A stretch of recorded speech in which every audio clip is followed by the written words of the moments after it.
You're gripping the steering wheel. Your car is surrounded, not by traffic, not by people, by something else. They're moving slowly, but not randomly.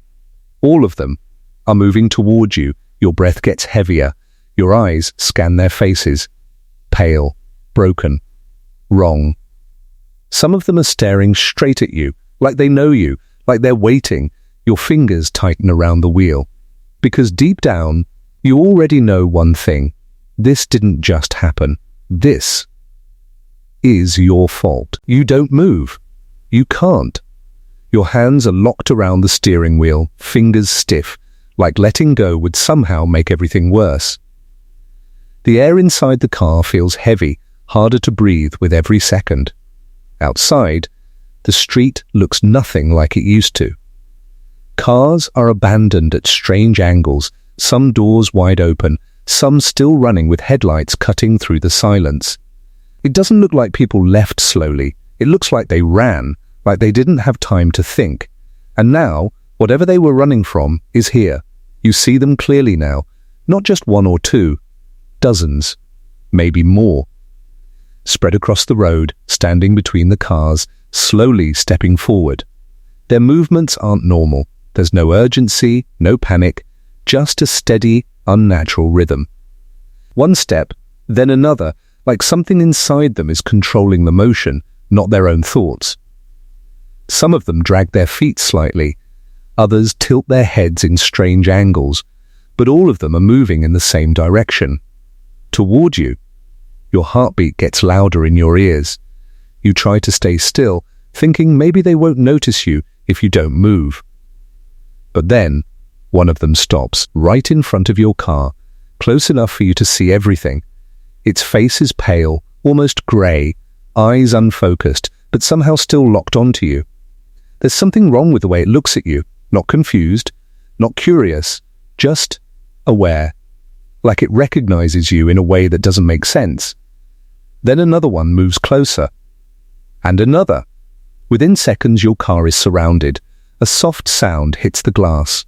Not loud, not aggressive, just a hand pressing slowly against the window. You flinch, your chest tightens instantly.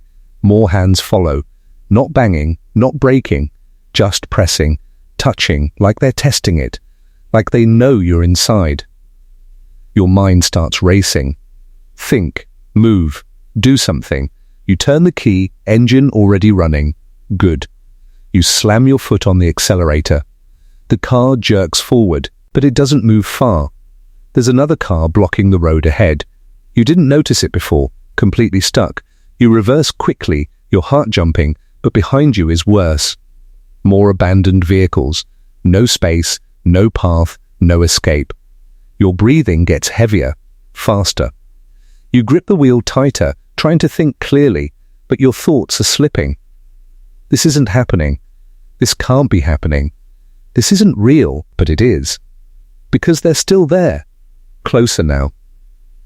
One of them slowly drags its hand across the glass, leaving a faint smear behind. You freeze again, watching it. Watching the way it moves. Watching the way it doesn't blink. And then it opens its mouth slightly.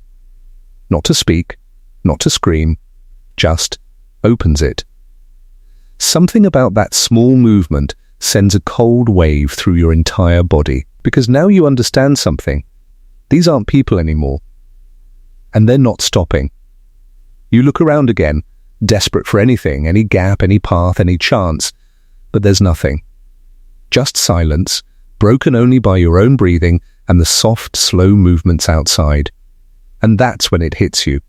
Not fear, not panic, something worse. Understanding. This didn't come out of nowhere.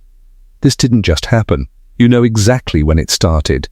You know exactly where it began. Because you were there.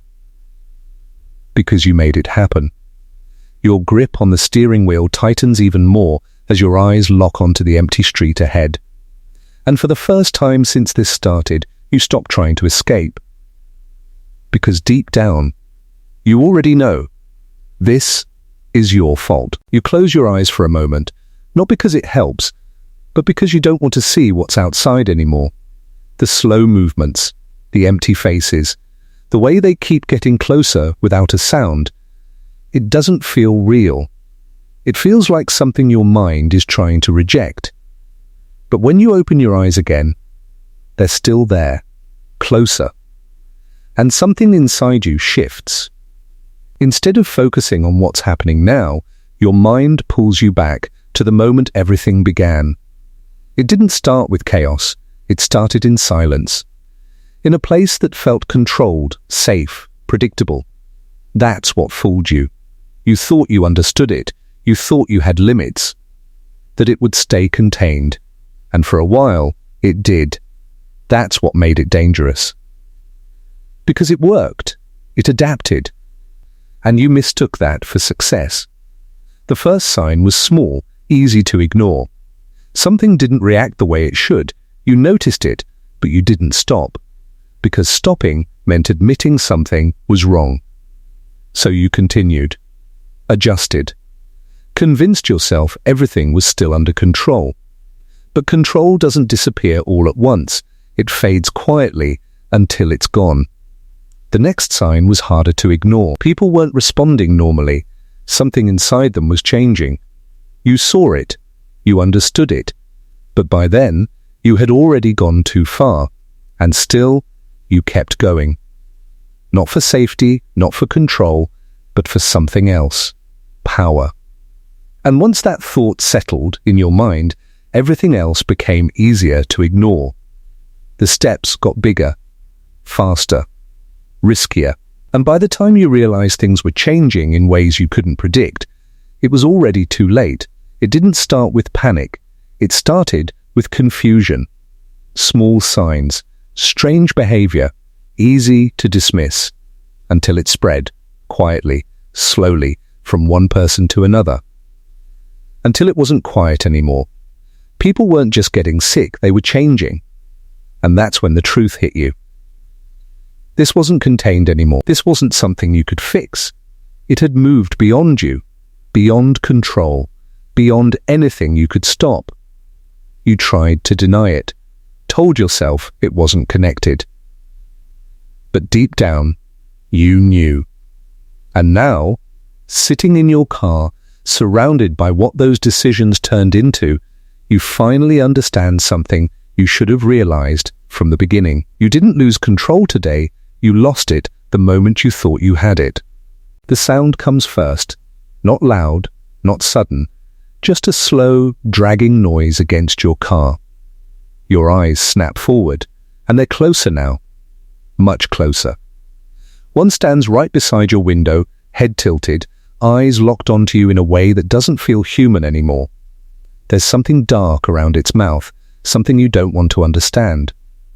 When it slowly presses its hand against the glass, your entire body freezes. More of them gather, surrounding the car, moving slowly but with purpose, like they're not searching anymore, like they've already found you. Your breathing gets heavier, uneven, too loud in the silence. You try to think, to move, but your body doesn't respond. Because deep down, you're not just afraid of them, you're afraid of what they mean. You already know how this ends. A sudden hit slams into the car, then another. Not wild, not chaotic, just steady pressure, like they're testing how much it takes. The windows shake. You look around, desperate, but every direction is blocked. The road is gone. The space is gone. One of them steps in front of the car, its face inches from the glass, empty but focused. Then it opens its mouth, not to scream, just silence. And somehow that's worse, because now you understand, these things aren't confused. They're not lost. They're driven by something that doesn't stop. Your mind flashes back, fragments, the room, the experiments, the signs you ignored. The moment you knew something was wrong and chose to continue anyway. And now, sitting here, surrounded by what that decision became, you realize the truth. This isn't just a mistake. This is the result of every time you didn't stop. Another impact. A crack appears in the glass. Everything changes. Fear turns into countdown. You hit the accelerator, but nothing happens. You're still trapped, still surrounded, still exactly where this all led. The crack spreads, your breathing breaks, your thoughts scatter. This wasn't supposed to happen. You were supposed to control it, stop it, fix it. But you didn't, and now there's no going back. Another hit, the crack deepens. And now you feel it, not just outside, but inside. That realization growing heavier, the money, the ambition, none of it matters anymore. It all led here. One of them suddenly slams harder against the glass. The sound is sharper this time. The others follow. The glass creaks. And then it fractures. You stare at it, frozen. This is it. Your hands loosen on the wheel. Not because you've given up, but because you finally understand. There was never a way out. Not from the moment you said yes. Not from the moment you thought you were in control. Everything led here, step by step, choice by choice. Until there was nothing left. Another hit.